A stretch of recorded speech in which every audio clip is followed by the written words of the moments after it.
Okay.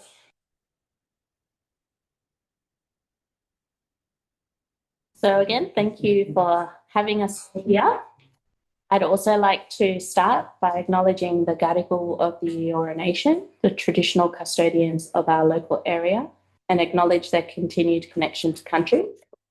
I would like to pay respect to elders both past and present and extend that respect to all Aboriginal and Torres Strait Islander people who are present. The City of Sydney has been one of the leaders in the Sydney region. In the last 10 years alone, close to 25,000 private homes and over 6,500 non-private homes, such as student accommodation, have been provided in our local area. And there is a further 18,000 homes in the development pipeline that could be built over the next 5 years. And with an estimated capacity of 50,000 dwellings, looking at 20 and 30-year data, our position only improves. While this is attributable to demand, being able to facilitate the supply and supply of complex high-density renewal over such a long time through peaks and troughs speaks to the effectiveness of the planning framework and systems. We've planned the growth in brownfield renewal areas such as Green Square, which is about 2/3 of the way through and will have over 63,000 residents at completion. There are also other renewal precincts such as the Ashmore Estate, so infill mixed-use areas such as Piermont, Haymarket, Ultimo and Central Sydney. More and more people are living in apartments. Quality building design is important, so people in these homes get sunlight, they get the ventilation, they get their privacy. We've got requirements for adaptable housing for people with disability and allowing people to age in place. We also have sustainability requirements, so people live in energy efficient buildings and green infrastructure is in their neighbourhood. Even outside of apartment buildings, we want spaces that feel safe through passive surveillance design measures and appropriate street lighting. We've delivered this housing alongside world-class infrastructure such as the Ganyama Park Aquatic Centre and Sports Field. We've also delivered numerous parks and playgrounds, as well as state-level infrastructure such as major drainage and schools alongside the building of the new homes. These higher density communities have good access to public transport, walking and cycling routes, shops, services, and jobs close to home. All these things make living in these high density environments possible, desirable, and a real option for people. So our focus is on the medium to long term and making sure planning provides the opportunity for new homes that meets community needs. The city's population is continuing to grow and the population is going to continue to change. Demand for housing in the city will continue as it is a great place for people to live with unparalleled access to transport, services and facilities. The area is expected to grow by almost 30% over the next 20 years to around 300,000 people. We will have a working population, mostly of younger people, more older people, and more single-person households. We'll continue to have a lot of renters made up of students and young workers. We need to prepare for these changes so people can access the housing that they need, and we think that we're best placed to do this planning.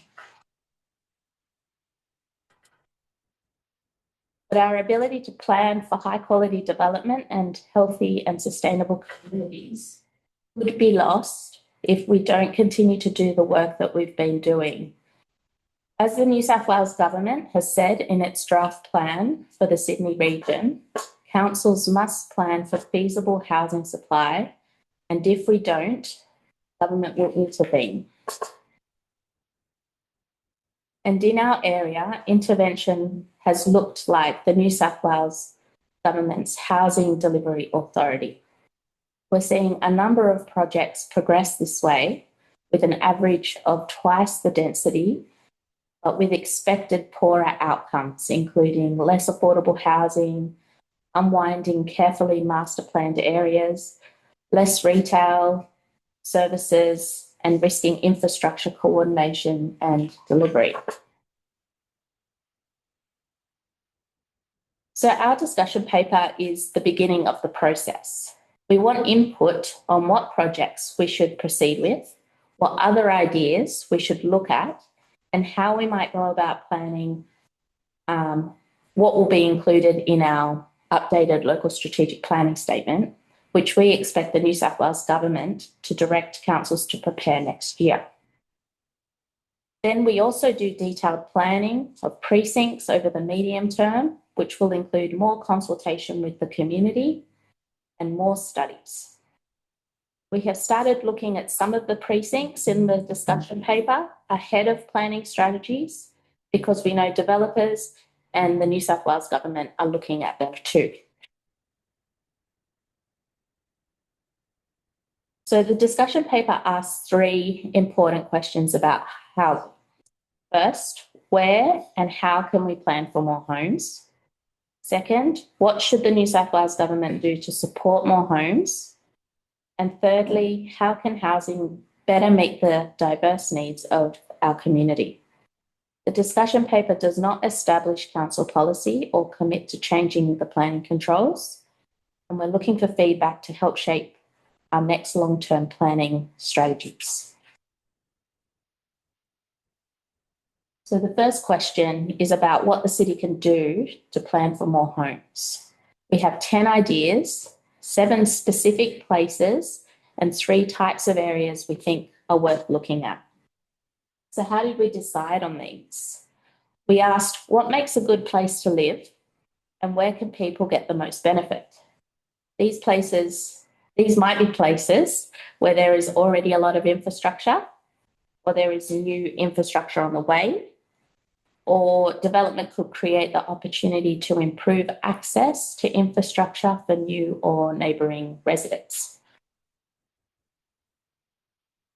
We considered access to existing and planned transport infrastructure, including public transport, cycleways and walking routes, as well as the opportunity to create better access to transport and places. We looked at how we could give people better access to parks and community and recreation facilities. And we also thought about how people might access local services and shopping and entertainment, and how we can create more opportunities. Each of these ideas will have a different relationship to these considerations, but overall, there were enough positive attributes or opportunities for improvement for us to think that they are worth investigating. So now I'm going to show you a short video of our 10 ideas, and we'll get into more detail on some of them after.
Okay, so now we'll just go into a few of the ideas that I think you might be a little bit more interested in, starting with North Green Square, which is in Green Square. And Green Square is one of the biggest and most successful urban renewal areas in Australia. The North Green Square precinct is very close to the town centre, train station, and has good access to the parks and community facilities that we have delivered. We just orientate people as to where main roads are there, just so that people understand. But it's a difficult map to understand. That Yeah, we turned it around to make it a bit like, so we've got we've got Burke Street running up the main here, and Elizabeth Street running this way, and the town centre is down over the side of the screen here. Botany Road's right down the bottom. Correct. Yeah. That's over here. The park is up this event happening. Yep. Okay, that's good. But North Green Square Library there. That's down over here. So this is Botany Road. This isn't all the Green Square there. It's just the North Green Square. Okay, can you see the train station from there? No, train station is down around here as well. So this is Botany Road running right along the edge. So north is that way. Yeah. Yes, north is. Put a north arrow on it next time. Yes. Sorry about that. So the precinct has older industrial buildings that are isolated and yet to be renewed. The North Green Square precinct can connect Green Square and Waterloo with better streets consisting of shops and businesses, more trees and improved walking connections. This would also improve access to Waterloo Metro, which is also not. Early urban design analysis has shown that there are opportunities to sensitively accommodate more homes that respond to heritage, are designed to address noise along busy roads, and retain sunlight and privacy to existing homes. Okay, so this is Prince Alfred Edge's idea. So Central Station is up to the top of the image. This is Prince Alfred Park here. Does everyone know where we are? Yep. So the Prince Alfred Park Edges idea is at the edge of the CBD. It is really close to great transport connections and overlooks the park. It's a neighbourhood with creative and tech businesses and is on the doorstep of our nightlife areas. It's an attractive area for development and, if planned well, can provide a unique mix of creative businesses and homes for young and early career workers alongside older warehouses and heritage buildings. The former Australia Post Office site on Cleveland Street, which is down here, is an isolated and underused commercial site. With thoughtful design, it could accommodate mid to high-rise apartments and active ground floor uses, creating a lively mix of homes and businesses.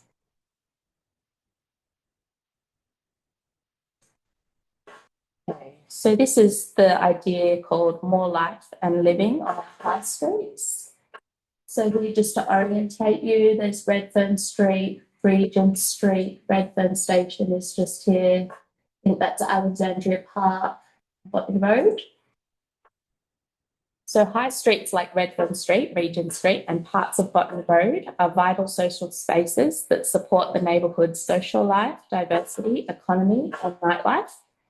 Each high street has a distinct character, recognised and strongly valued by its local community. Considering more homes along our high streets means more people can boost the local economy, and it will allow more people to live, work and socialise closer to where they live. More homes would also allow more people to easily benefit from any existing and future investment in public spaces, community facilities and public transport along these streets.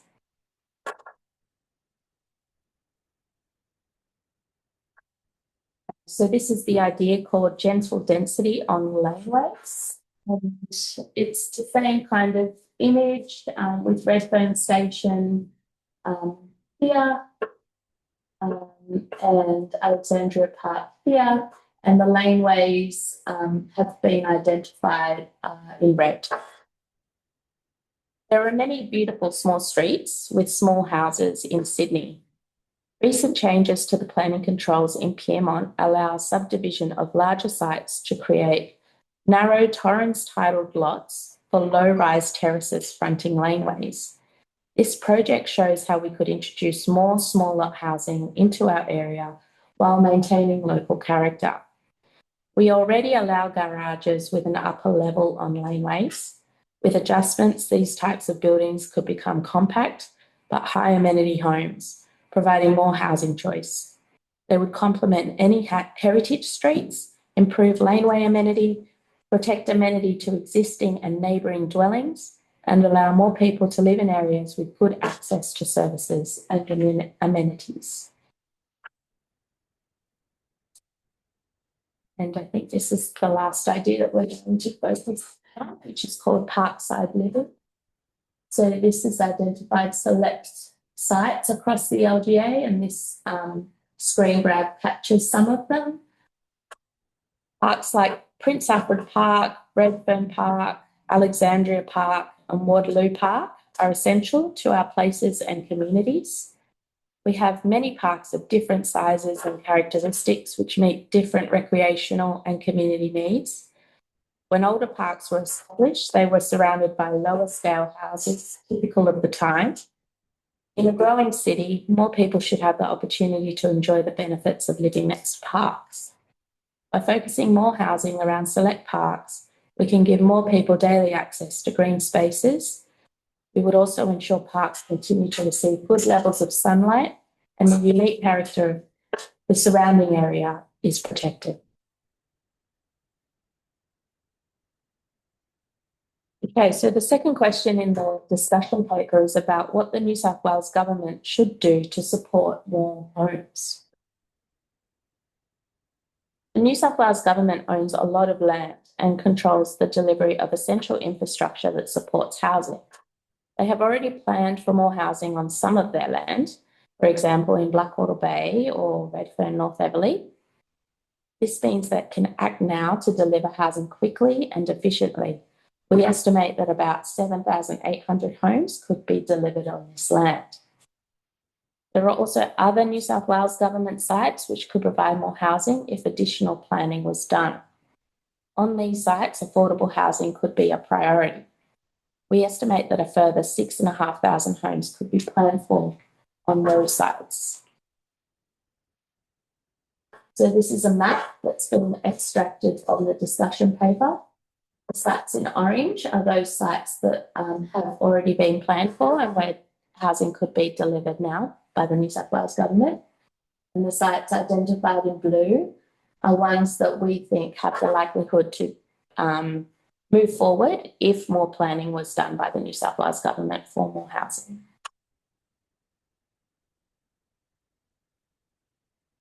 New South Wales government investment in new transport could support existing and new residents, enabling up to 11,000 more new homes. Opportunities include a metro station or light rail to Rosebery and a light rail along Parramatta Road, which is in this image here. Although this is a New South Wales government decision, we'd like your feedback to help our advocacy. Housing is not just about more supply, it's also about people being able to live in housing that suits their needs. So the third question is about how can housing meet those diverse needs? Housing diversity is all the different types of housing that people need to suit their personal situations. That's different cultural backgrounds, income levels, household types, and at different life stages. We're looking for your feedback on the types of housing we should focus on, and we'll go through some of those now. So social and affordable housing is needed so people can continue to live and work in the area despite rising costs and is an essential safety net for community wellbeing. Social housing is the responsibility of New South Wales Government. We can generally only take an advocacy role in that space. But affordable rental housing is a little bit different. It's another type of non-market housing where the city aims to ensure it uses its planning powers, its land, its partnerships and advocacy to ensure and enable the delivery of affordable rental housing that the market alone won't provide. The things that we do now for more affordable rental housing include we require contributions as part of new developments. These contributions are passed to community housing providers who build and manage affordable rental housing. We require that affordable rental housing to be in perpetuity, and we regularly review our policy and program to ensure it's working effectively. We've also sold land below market rate to community housing providers for affordable rental housing, for crisis and transitional housing, for a project called the Youth Foyer Project, and also a housing cooperative project as well. We also have some land that is zoned across the local area that only allows for affordable housing. So that's the only form of residential housing that's allowed on the land. And this is so that community housing providers don't have to compete with developers on price. We have grants that have supported feasibility, early stage work, or innovation pilots for more affordable rental housing. And we advocate to the New South Wales Government for more reforms through funding, policy changes, social housing investment. And this is all backed by local data that we collect to help us build a strong evidence base for what is needed.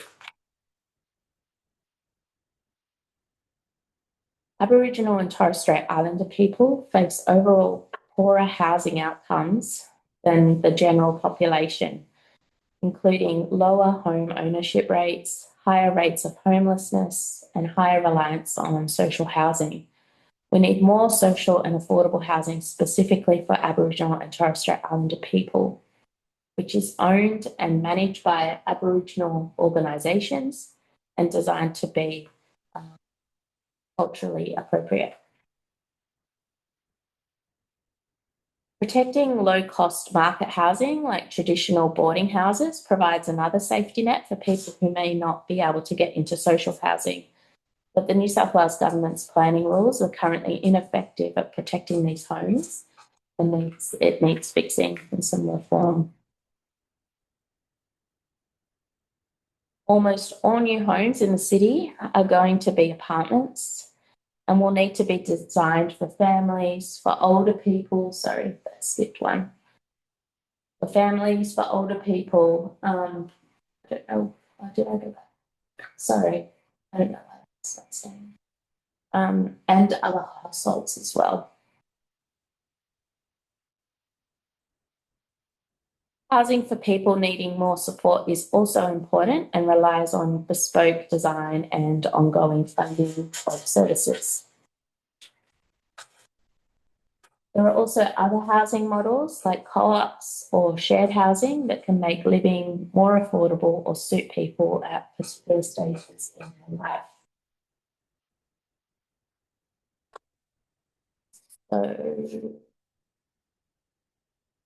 So providing your feedback, how do you have your say? Public consultation is open until the 19th of June, so that's just over 2 weeks away. You can go to our Sydney Your Say webpage, where on that webpage we've got a link to an interactive online map where you can stick some pins all across the local area and tell us what you like, what you don't like, what you value about certain areas. And you can also put up other ideas that aren't even on the map as well. There's also an online survey through the Have Your Say website as well that you can do, or you can send a submission to the Sydney Your Say email. We are aiming to report back to council later this year, and the information and all the feedback that we receive will be used to inform our next set of planning strategies and a program for rezonings across the area. That's it. So thank you. Thank you.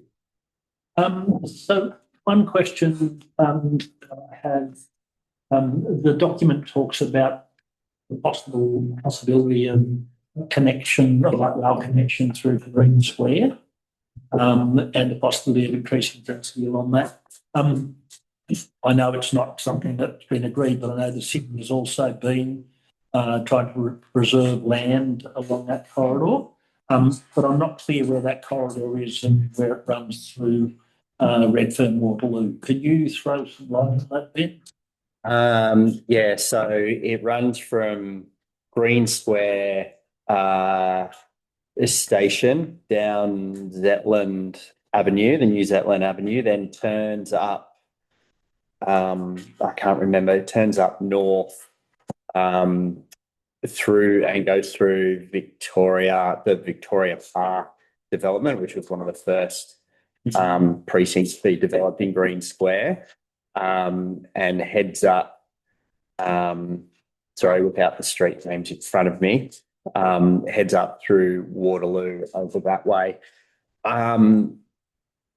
Now, from there, so as developments proceeded throughout Green Square, we've been able to secure wide enough streets and make wide enough streets that a tram, a light rail could fit. The unknown, where there's a lot of options, is where it gets from Waterloo through the city centre. So that part is least resolved and always up for discussion. So, yeah. So what, I guess, would increasing density look like along that corridor? In terms of your sort of long-term plan? Yeah. So I think what the discussion paper was pointing out is that there's already quite a lot of density planned through Green Square. You know, 2/3 of it has been delivered, but it would be a further extension of light rail south of Green Square could provide even more opportunities.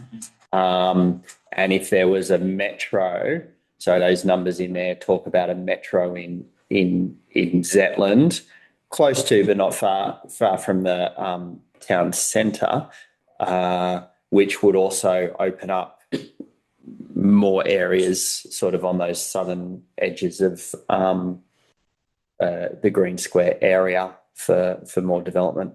Yeah. Can I just flesh out also a little bit about the sort of the parkside living in terms of, so the city's been very careful to try and preserve solar planes going into green spaces, parks.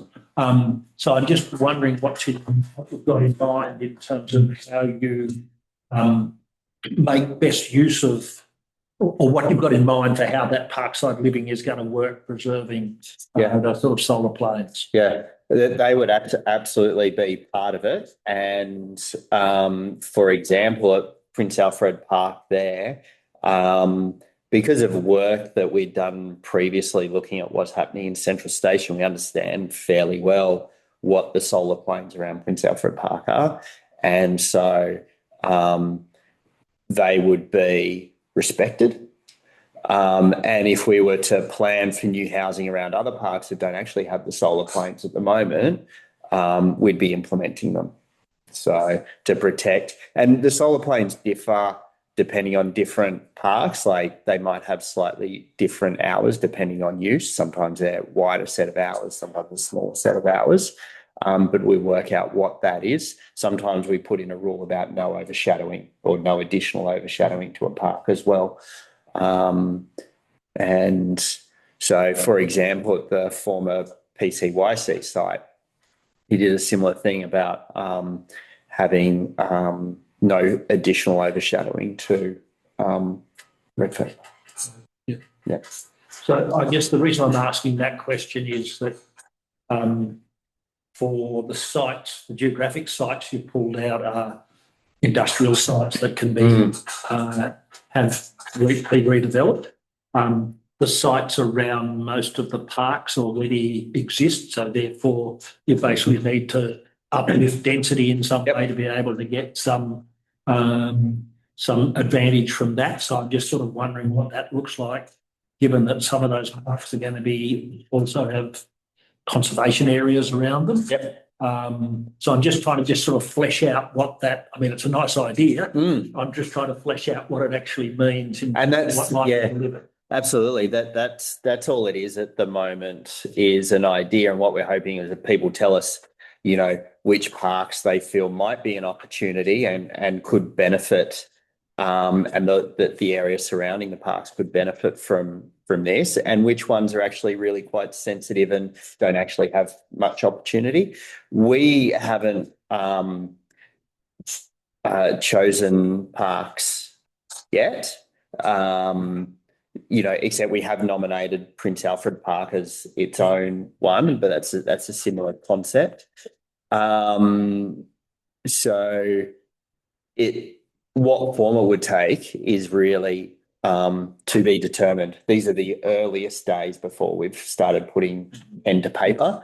But the point you make about changes to existing suburbs is an important one, because we really, for the most part, have planned all the brownfield areas, the former industrial areas. Any of the industrial area, particularly around Alexandria, the New South Wales government has rules that can't be rezoned. It's so important.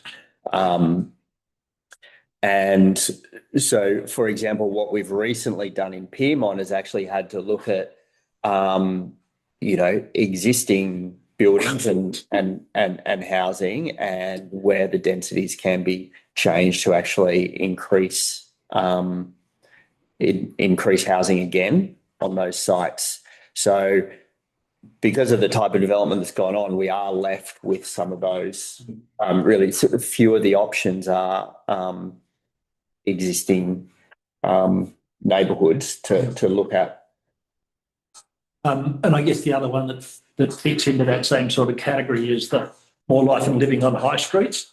So in the case of the Botany Road corridor, that's already been rezoned relatively recently, with a preference to try and put more affordable housing into that over commercial.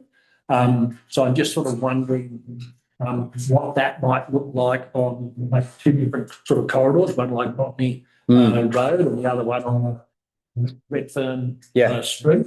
If you're going to actually increase significantly density into those two places. So firstly, like the Redfern Street type of high street, which is what we had envisaged. And a couple of years ago, we looked at, just as an example, we looked at Oxford Street. And, you know, that's a heritage strip. It has some old buildings on it. But we looked at how we could increase heights there and encourage particular uses, in that case, creative and cultural uses for Oxford Street. But for other precincts, whether that's, you know, a Crown Street, a Redfern Street, a Glebe Point Road, we might look at how housing rather than other business opportunities. And so that's the opportunity there. Trying to keep the character of those buildings, like often the facade and the front couple of rooms. And in Oxford Street, we put in quite detailed heritage rules about what must be kept and how additions can be made. Botany Road is an interesting one. You're right, it has been rezoned recently. So that's probably one of the less likely ones to relook at, and particularly given we've got the affordable housing bonuses there. And certainly if we did relook at that, again, which is all these projects, if we did relook at that, the affordable housing would be a starting point, and then we'd only go above that. So, I mean, there's a forward Redfern station on one side of Regent Street. You've got 18-storey buildings, and on the other, you don't. So Yeah. there's a question about sort of where that sort of line gets drawn, in a sense, Mm. between Mm. the high street and what happens along the main. Yeah, Like that. And a lot of these precincts, there's a lot of work to be done to actually go, here's the idea, here's generally the place, but actually we need to look at this closely to see how it works. And so at the moment, as Christina said, we're at the stage where we're sorting through, with your help, what are the projects that we look more closely at.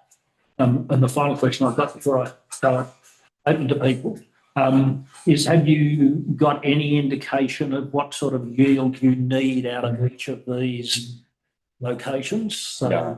I mean, in terms of physical locations, that your 7 physical locations, you'll have a certain land area that, you know, zone, be able to get some indication from. I guess I'm just sort of interested to know what extent things like the density laneways and the high streets and the parkside, what sort of contribution they need to make to be able to meet the sort of targets that the state government is looking for. Yeah, it's a good question. And the state government targets at the moment, the only target they've given us is a 5-year target, which ends in halfway through 2029. So you still haven't got an updated one? No. So this is part of the problem, and what a lot of councils have said back to the state government when they've made submissions about the region plan that Christina mentioned, was that actually we don't have a long-term view about where and how the broader Sydney region should grow. They have said they will be providing advice to us on, because they've given us an action to review the planning controls to make sure we have feasible capacity. They will be providing more advice on that. And I don't know at this stage whether they will be providing, say, 10-year and 20-year targets, which is what the Greater Cities Commission did in the previous round of long-term strategic planning. So we don't have an overall target yet, like a long-term overall target. Council has its own target to 2036 under the Sustainable Sydney strategy, and we have the capacity to meet that now. So we're talking about longer term, introducing more housing capacity. And in terms of what each of these areas would contribute, there's no individual targets or benchmarks that we're striving for. Good planning is going to shape that number. Questions from? When you talk about, I noticed that diversity, you've allocated so much to transitional. Is that the same as supported housing? Yeah, I think we had a slide on supportive housing, and I think transitional housing would fall under that. And usually with supportive housing, it can take a number of, it can be targeted to different cohorts and different needs, and it just depends on the housing provider or the service provider at the time and who they intend to help and focus on. Just out of interest, would you support a homeless person coming off the streets? Would you transition them to independent living? I think that's the idea. That's something that happens through, service providers kind of outside of the planning system. But that is certainly the idea, that when people come into this housing and they have a higher than normal need, that can actually help move them into more stable long-term housing. Assess person's needs. I couldn't say to that. That's beyond my area of expertise. Yeah.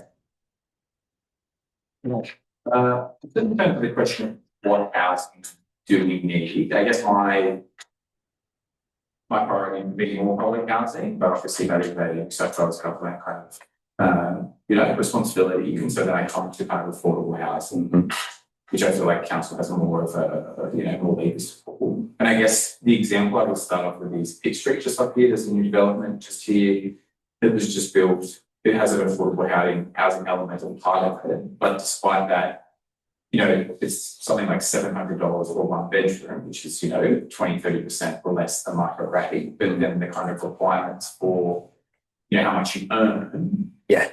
Kind of puts you into housing stress anyway. You're kind of paying a significant portion of your housing. So I find kind of, the title of affordable housing sometimes doesn't actually mean it's affordable. And so I think it risk sometimes that we, get developers to build affordable housing, but that actually, doesn't actually get people into homes that's affordable. So I feel like that is a risk. So I think whatever council is doing, I think it should be really strong about making sure that the housing is affordable for people across a range of incomes. Yep.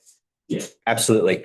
I agree with that. And that's a real problem you've highlighted there. And so most of the affordable housing that council supports comes through levies that developers pay when they build a market housing building. They have to pay the equivalent of 3% of the floor space, usually as a cash contribution. Comes to the city, we pass that on to community housing providers, whether that's now City West Housing, St George Housing or Bridge Housing. And then they build new affordable housing buildings, purpose-built. The requirement of them receiving that money is that affordable housing is held in perpetuity. So it's not lost after, say, 15 years, which happens under some government policies, state and federal government policies. And we also require that housing to be rented at 30% of household income. That is different. So that's a City of Sydney policy and approach. The New South Wales government has separate guidelines, which says the housing could be discount to market, or it can be household, but housing providers should aim to or try to make it household income based, but discount to market is kind of all they have to do. So I don't know the particular development, but a couple of years ago, the New South Wales government put in height and density bonuses for new affordable housing. But it only has to be rented under those discount to market guidelines, and it only has to be for 15 years. Yeah. So some of the affordable housing that we're seeing come through now is coming through that channel, and that's a problem, and that we continually raise that with government to say this is going to be a problem in 15 years, and it's also not, as we see it, genuine affordable housing now. But when we put some subsidies, some support, some investment behind affordable housing, it's household income based in perpetuity. And so that makes sense. That's good. So then as part of future developments, does council have a position on the quantum of affordable housing in each site? And if it does, what is that? Yeah. So we've just adopted an update to our affordable housing program. And that says that for any development that's captured by it, which is most new housing developments, 3% of floor space is the equivalent they have to pay. But if there is a rezoning, so you increase the density and height controls, that additional amount, the developer, council's policy is the developer pays 17% of that additional amount. On the bonus? Yes. Yeah. Yeah, that's affordable housing. Okay, thank you. Problem, of course, is that the state government can step in across the top of that. That's it. We have to ask permission for all our plans from the state government. Yeah. It's always talk about retail. Up near Redfern Station, we've had high rise there for years. And some of those retail spaces have not been there.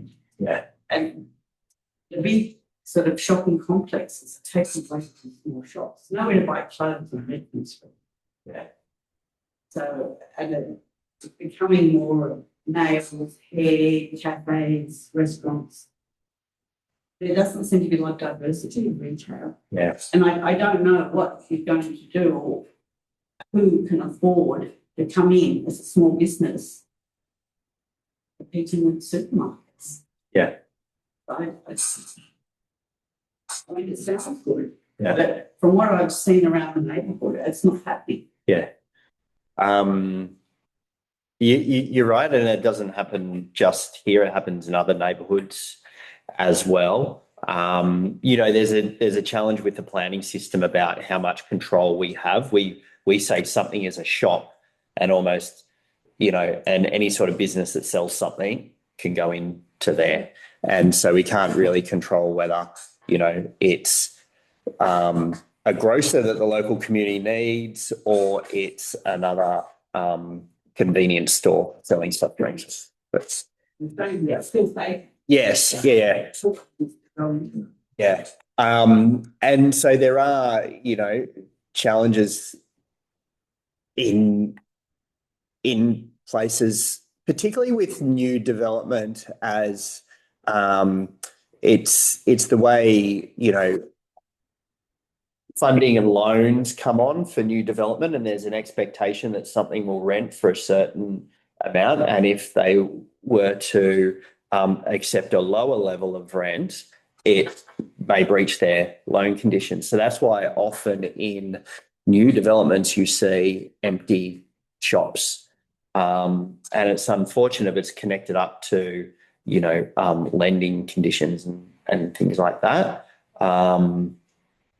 And so I think council's approach is not so much a planning one, but we do works in high streets to, footpath paving, street tree planting, that sort of thing, making footpath available for outdoor dining, just to encourage businesses as much as possible to help them be there. And hopefully the more people are attracted to the area, then new shops will see reason to be there. But there was a bit of a correction through COVID about businesses operating and rents expected and that sort of thing, which I think is still playing out in some of these areas. So does council have a requirement in terms of there being retail at the bottom of buildings in certain places? I mean, at one point there was people in the industry basically said, well, everything is supposed to have a shop at the bottom of it. Yeah. And there just isn't enough business to be able to do that. Yeah. So that's how they explained the fact that there were lots of empty spaces. I'm just sort of wondering, is there a planning element to this as well as a loan element that you've highlighted? As in, we're building too many shops? Is that the... Yeah, the requirement that there be, for activation purposes, Yeah. there be shop Yeah. fronts at the bottom of buildings, but there isn't necessarily the sort of people that are ready to go in. Ready to go. And it does take time. They're not,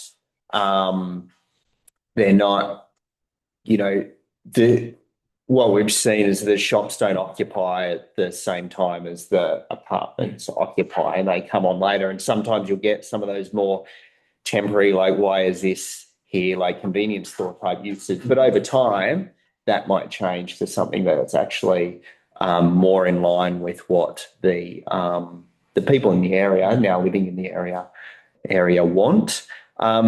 We don't have specific rules about this many shops in this many, on this development site. We often it's that the conditions on the street level are not very good for residential, so you need to have something there, obviously, and that's why there's usually shops there. But we don't tend to, if you get like around the corner or around the back of the block, we don't tend to continue those shops. Yeah.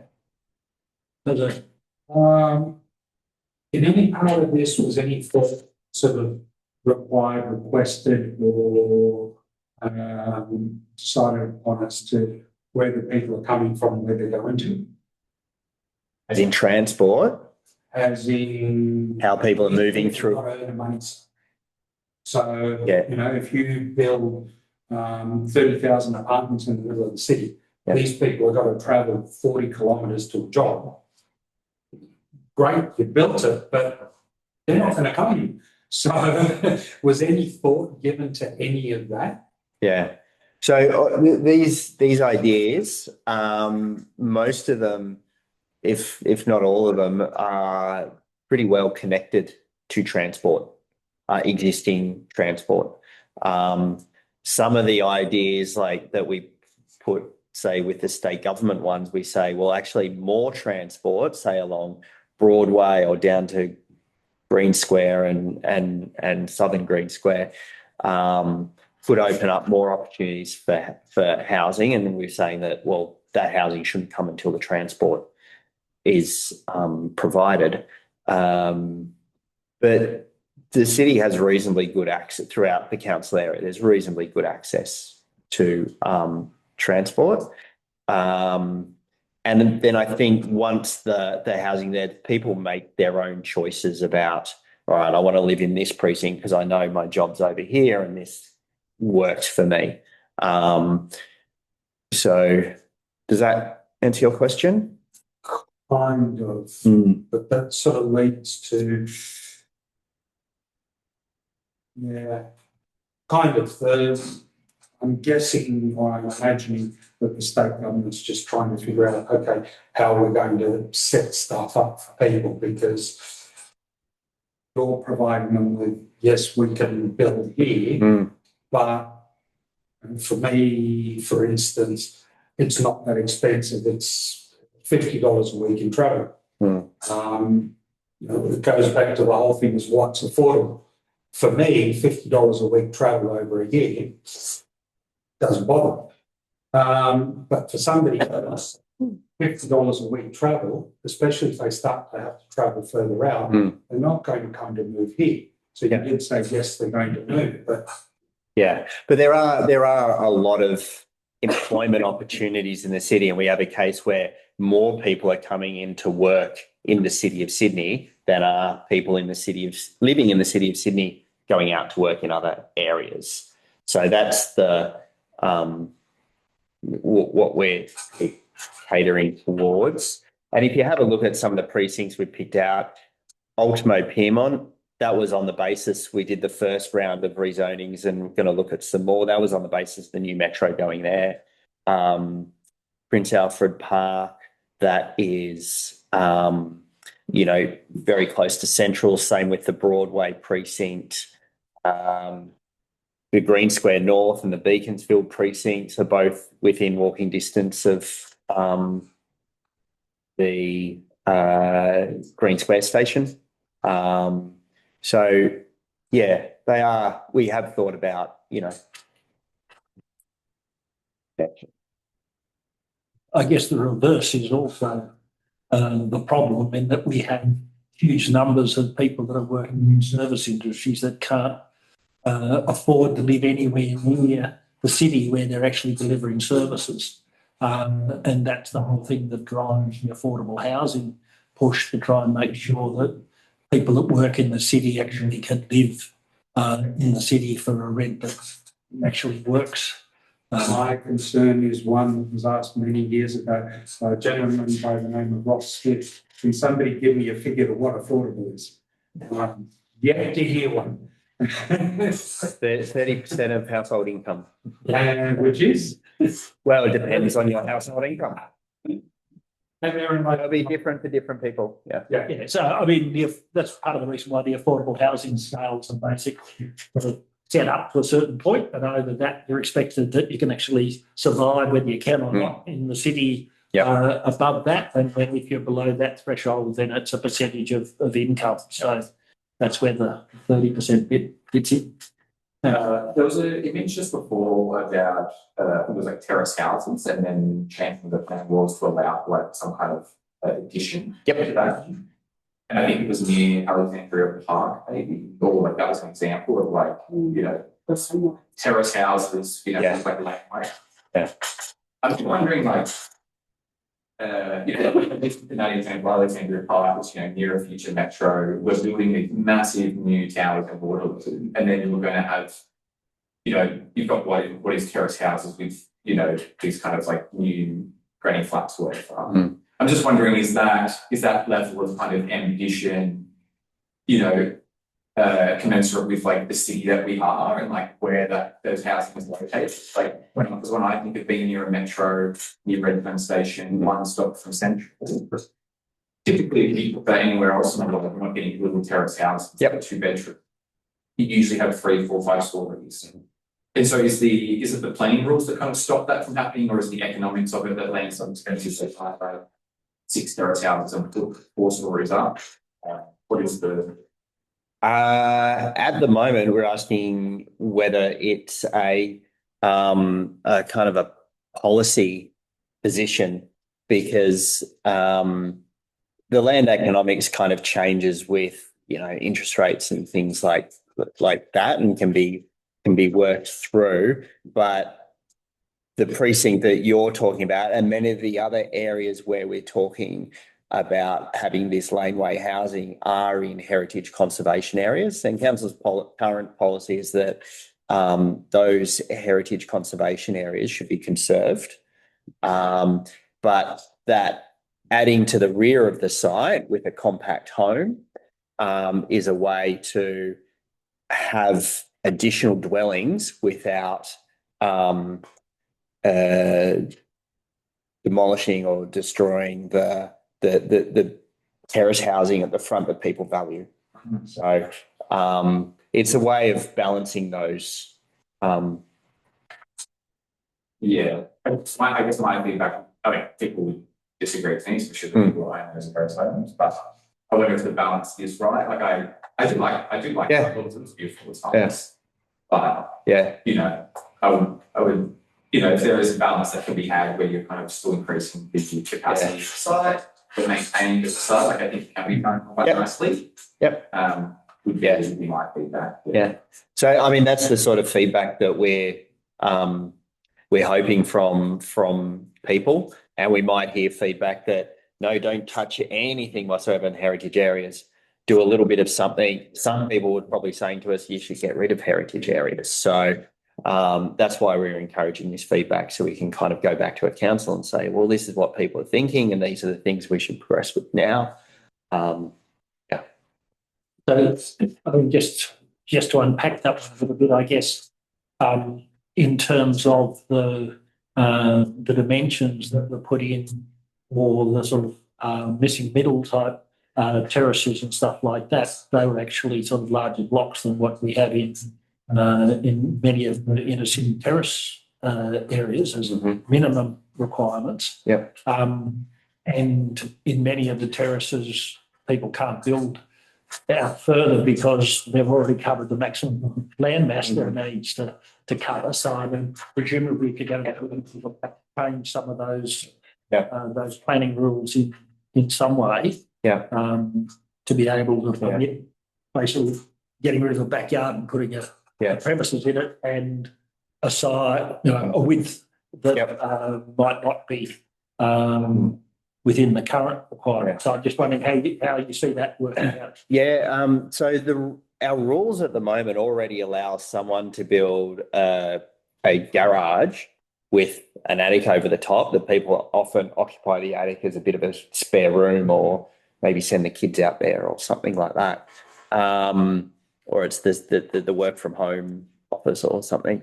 So, but by changing that form, not significantly, but being able to make particularly that top floor a bit larger, so from an attic like that to, you know, something like that, and you don't have to lift the height that much, you can actually make it. And if you're encouraging people to not put in the car space, you can actually get a 1 or maybe 2 bedroom home in there with its own address on the laneway. And so we've already written those rules for a couple of streets in Pyrmont. And so we think we know what needs to change for other laneways throughout the council area. But the form of it is actually not that much different from what we currently allow. The use that's considerably different. I guess just on the heritage stuff, I mean, the city has a reasonably has a reputation of being quite strict on heritage buildings. And from my own experience in terrace house in Lawson Street, under the old South Sydney council, we were able to put a Velux window in the front of our attic and be able to get natural ventilation through that.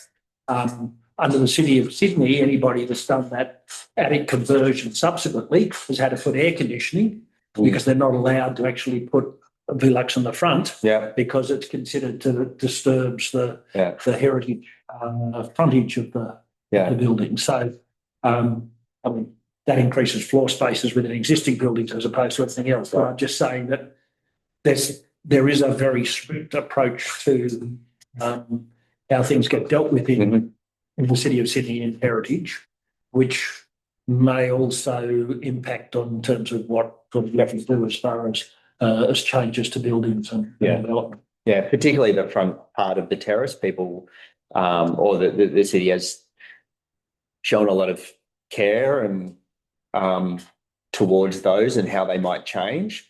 But we think that, out the back on the laneway, that's your scope. For Matt, correct me if I'm wrong, but the site that's across the road from Redfern Park, the social housing public housing there. Yeah. Was that included in here, or is that already under existing? I can't remember whether we included on the PCYC site. I don't think we did because it's already got a DA and I think works are starting now. Yeah. It's for the last 10 years. Yeah. So really something Elizabeth Street that's been being built for the last 10 years. Yes. Yeah.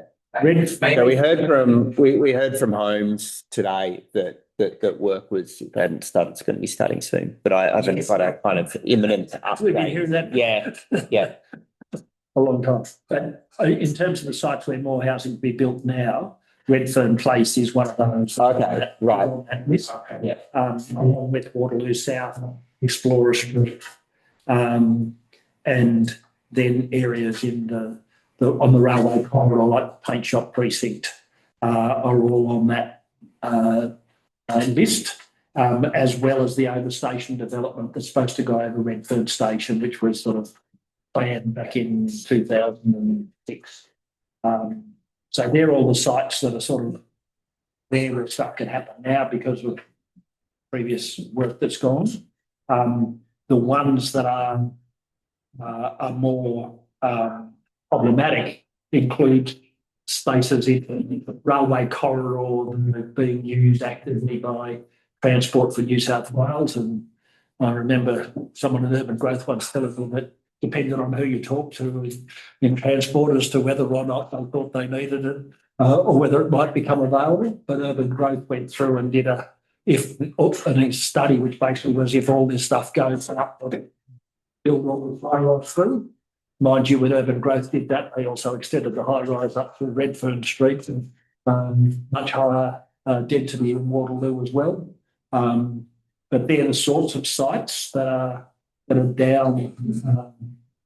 I guess one of the issues that REDWatch is particularly concerned about there is that at the present moment there is this provision within the state government from Treasury that the authority that holds the land is to maximise the return that they get for that. So even though they've come out and they've identified surplus government land and then they've said that that's going to be available for housing and that first dibs on that will go to Homes New South Wales and Landcom, that only is possible if they can reach an agreement with the land holding authority for the price for that land. And you've got Treasury saying that you have to actually get your best return for that land. So effectively what's happening is that those agencies are being asked to pay money for land.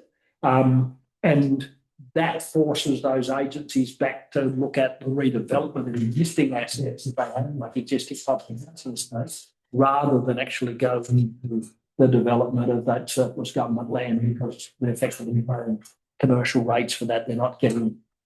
So the city does stuff differently, as we've been talked about before, in terms of they discount and provide some incentives for that from their land holdings, where they've made those available for affordable housing.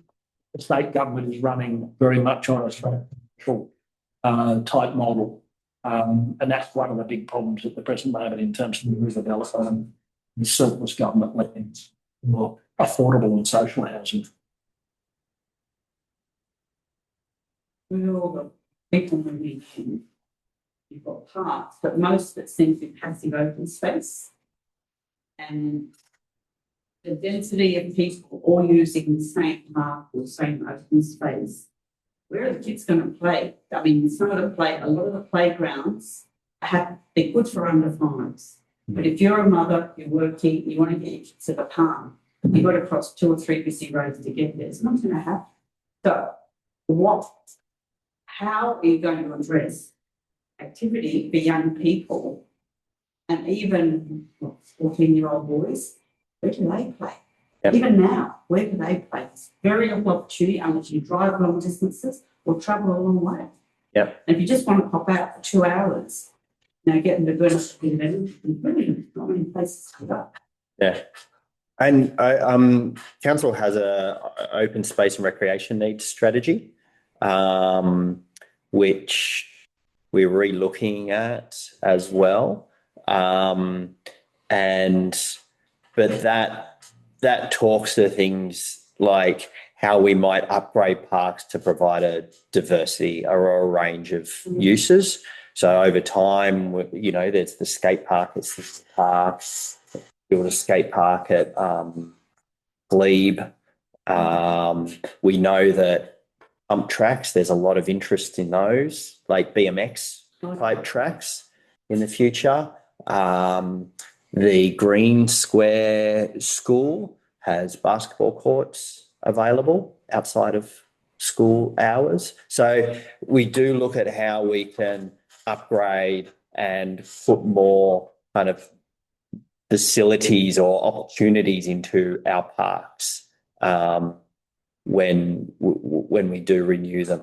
Yeah, and part of the the feedback that is, I'm not sure where the planning is for the park that will happen in Waterloo, but getting people's input about what sort of facilities are wanted there will be valuable. The playing fields was much more of an issue for the city of Sydney in terms of there isn't a location really other than to a more park. There's some facilities for playing fields and things like that. So people have to use surrounding council areas, and there was some work done at one point in terms of how that might be done. I can't remember where it landed. That's that open space recreational needs strategy. So it looks at how we might try and use parks for particular purposes, and there's quite a bit of debate about it, and whether there's AstroTurf, for instance, that increases hours that a park can be used, and the new Mall Park, where the golf course, part of the golf course is currently. I understand that's going to have some fields as well. So, yeah. I mean, one of the problems with high density is small bits of grass. So we see it in Charles Kernan Reserve there in Darlington, where council has to come in and fence it off every now and then just to be able to regrow the grass because people love it to death, basically. Yep. And that's the tension. Also, if within the building development, one level could be used for like under fives activities. They can have like a mini playground in there or something in there. That will be part of the requirement to build, so that it doesn't take you a long time to get there. It's safe and easily accessible. Yeah. Because I know it's the school that comes up with, I think they've got a area. Yep. If they can do it. Mm. They've got money, but, you know, maybe that should be one of the requirements. Yeah. And you build. Yeah. And that's one of the, we've made some recent changes to our planning rules. And so one of them has been about being able to lift the height to have structures above the normal height control, such that you can have a stair or a lift overrun going a little bit higher that allows people to get up onto the roof, and you might have barbecues and shade structures and a toilet, so you can actually make it a usable space without actually losing any of the development that the developer otherwise would have had access to. So there's that as well. And then also we're asking developers from here on out to plan them, and Chrissy mentioned this, plan their buildings so they're suitable for families. And that means actually having a number of the larger apartments, 3-4 bedroom apartments at the ground floor level with better access to the communal open space. So the developments themselves have to work a bit harder as well to accommodate children and families and activities, as well as just the public things. Yeah. The rest barbecue is still just open space. Yeah. Most things you see around passive open space. Yeah. But I mean, all these shop fronts and the buildings that, you know, they can't rent out, they put them in there. Hmm. I mean, I'm used to that. If you're saying it's not suitable for housing or for people to live there, Yeah. maybe it's suitable for kids to play there. I mean, just have like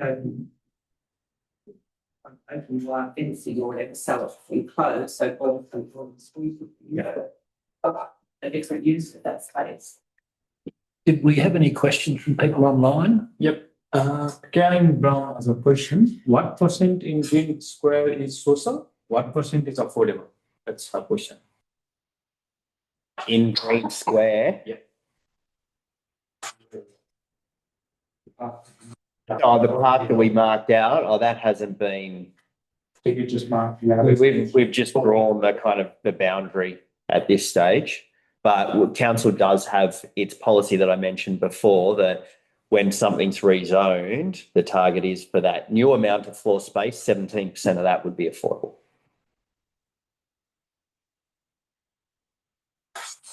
Which if you're rezoning over sort of 1-2 story commercial buildings, could be quite a significant uplift. Any other questions there?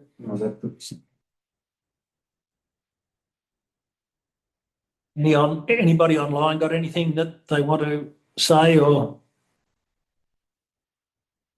everyone happy? Okay. Any final questions that people have? No? Okay, well, thank you very much for coming out and helping us to sort of concretise what this might look like in our area. Yes. I think it's useful to be able to do that because one of the things about this sort of long-term planning is that the earlier people get an understanding of where things might go, I think the more people accept those sort of changes within the community. They have a say in it early on in the piece. So certainly encourage people to make your submissions and we look forward to see what comes out of the consultations and where growth might. Jose's got a question too. So out of curiosity, what is the structural life design expectations that you set for builders? We don't set. Well, you'd have to, because you're looking at renewal. So at some point you're thinking maybe 30 years or 40 years down the track you're going to renew. Yeah. So is the expectation the building should last for 30 years, or is the expectation the building should last for 100 years? Yeah. So you've got buildings in parts of the city of Sydney, flat buildings that are 100 years or more, particularly in East Sydney. You've got some that, you know, within a decade, they're showing trouble. So, you know, the Building Code of Australia, set nationally, not by councils, says the standard of work that must be carried out. But that doesn't really set a lifespan target. Yeah, and I guess the thing about strategic planning is that you set, if you lift the controls for a particular area, then you do that with a view that the people that own locations will look at that and say, well, you know, yes, is it worthwhile me selling off this block of land and developing it?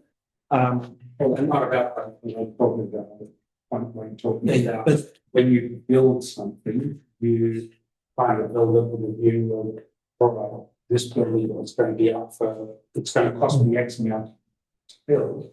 But in 20 years' time, this is going to be all redeveloped, great amount of worries, or whether or not you build it at a high enough cost that you try and recoup. So this is going to be here for 50 years, you can come in and have it on generationally as a better way of selling, a better model of a return. That's all I'm saying. no, I mean, when the 18 stories went along between Gibbons and Regent Road, just it's actually on the Regent end, not the end. There was a block of units there that was relatively new, where basically they decided that they were better to actually sell up and take advantage of the 18-story requirement, and you know, take a profit and go off somewhere else, because that planning control actually facilitated that. So quite often that's what drives the sort of private part of the market. I mean, we've got almost the reverse at the present moment, where you've got a whole pile of developers that aren't seeing the benefit or the return in trying to build with high costs, etc. And so you've got all this stuff that's rezoned by the city, it's just sitting there. And then you've got a state government so eager that it'll actually almost do anything to lift up the yields on sites to be able to get people to develop them. Right? Get in here. No. Thank you very much. All right, thanks for having us. Something.